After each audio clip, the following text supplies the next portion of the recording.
Olá pessoal, eu estou aqui para falar um pouco de Sivuca. Eu conheci Sivuca pessoalmente já no Rio, quando eu morava no Rio, na década de 70. Sivuca voltou dos Estados Unidos para o Brasil, né? Nos conhecemos no elevador a caminho da gravadora Copacabana, né?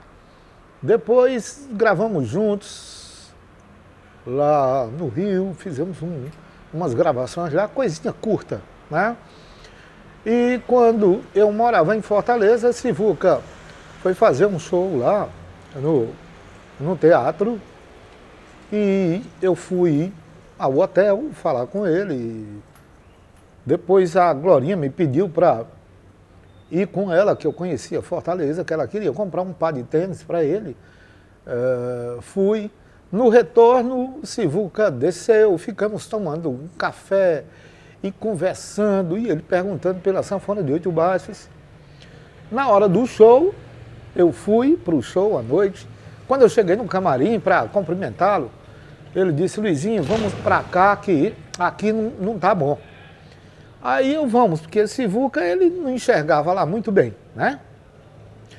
Então fomos para o quintal da casa de show. Não tinha ninguém, ele pegou duas cadeiras, colocou lá e ficamos conversando ao luar. E ele pegou a sanfona, tocou meia música, me entregou a sanfona, disse: toca aí alguma coisa que eu sei que você toca acordeon. Não venha dizer que não toca, que eu sei que você toca. Fiquei tocando ali um pouco e conversando. Depois eu parei porque o show ia começar e eu não queria perder o show. Depois disso encontrei com o Sivuca algumas vezes em João Pessoa, mas isso ele já estava bem doente, mas foi assim um tempo muito bom. Sivuca tocava vários instrumentos, inclusive sanfona de 8 baixos, e tocava bem. Eu nunca ouvi Sivuca tocando sanfona de 8 baixos, mas pela musicalidade que ele tinha, eu acredito que ele tocava muito bem, né?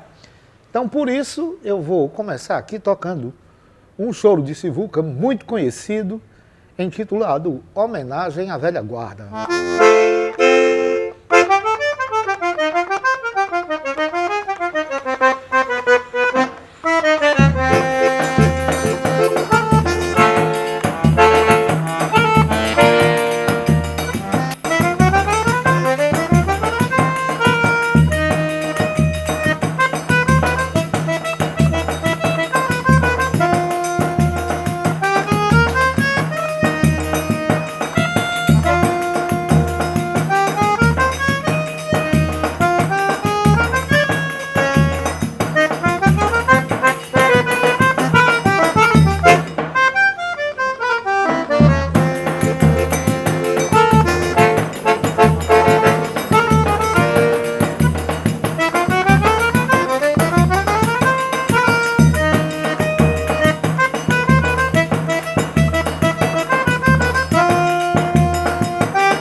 falar de Sivuca, a gente fala de um músico universal, né? Um músico que, curiosamente, aqui as pessoas associam a imagem de Sivuca ao forró, que é um equívoco gigantesco, porque Sivuca, na verdade, teve no máximo 20% da sua obra direcionada ao forró, quis o destino que o seu maior sucesso fosse um forró, com Feira do Mangaio, mas fazendo a pesquisa, né, sobre a obra dele, a gente, por exemplo, descobriu um Sivuca que gravou vários discos de samba, né? Um Sivuca sambista, um Sivuca que gravou alguns álbuns ligados ao chorinho, Sivuca que gravou muitos discos gravados de bossa nova, discos, por exemplo, que nem foram lançados aqui no Brasil, né? Sivuca foi um músico da coisa sinfônica, né? Já no seu final de carreira ele se dedicou um pouco mais a esse trabalho de gravar música erudita, de fazer trabalhos ligados à coisa orquestral. Então é um músico multifacetado.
Mas a gente também tem um Sivuca voltado à música pop mundial, né? Sivuca, que foi produtor musical da Miriam Makeba, uma cantora sul-africana que morou durante muitos anos nos Estados Unidos, na fase que Sivuca residia lá. E nessa fase Sivuca estourou produzindo a música Pata Pata, que foi um sucesso mundial na época, onde ele teve a oportunidade de excursionar pelos 5 continentes. Após essa fase, a Mira, que era uma pessoa muito ativista na questão política, ela regressou à África do Sul e o Sivuca começou a trabalhar com Harry Belafonte, uma outra grande artista norte-americana. E num momento de muita importância dessa questão política, porque Sivuca era o único branco numa banda só de negros, onde a segregação era muito forte nos Estados Unidos. Ele foi esse cara também desse protagonismo. Ele atuou nos bastidores da música americana, por exemplo, no universo do teatro, né? Tem um prêmio lá que é o equivale ao Oscar do teatro, que é o Tony. E Sivuca, por exemplo, no 1970, ele ganhou a melhor direção musical. Então é um cara que esteve na vanguarda de vários momentos da música, não só brasileira, como mundial. E, por exemplo, eu descobri esse fato mais recente, Sivuca gravou discos do Paul Simon, então é um cara que esteve ali atuando em várias fontes, né? Trabalhou, fez trilha sonora para filmes, arranjou coisas de orquestra já nessa fase, nessa mesma fase americana, então é um artista muito facetado. Vou tocar um shot da minha autoria, que é uma homenagem aqui ao aniversário, a data de nascimento de Sivuca, né? O nome dessa música é As Sextas no Márcio Porto, ok?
Eu proponho a quem não conhece esse lado de Sivuca descobrir um pouco mais desse músico, desse cara dos bastidores, que, para nossa curiosidade, para quem é mais íntimo da obra, tem na cabeça de cara, por exemplo, a voz de Sivuca.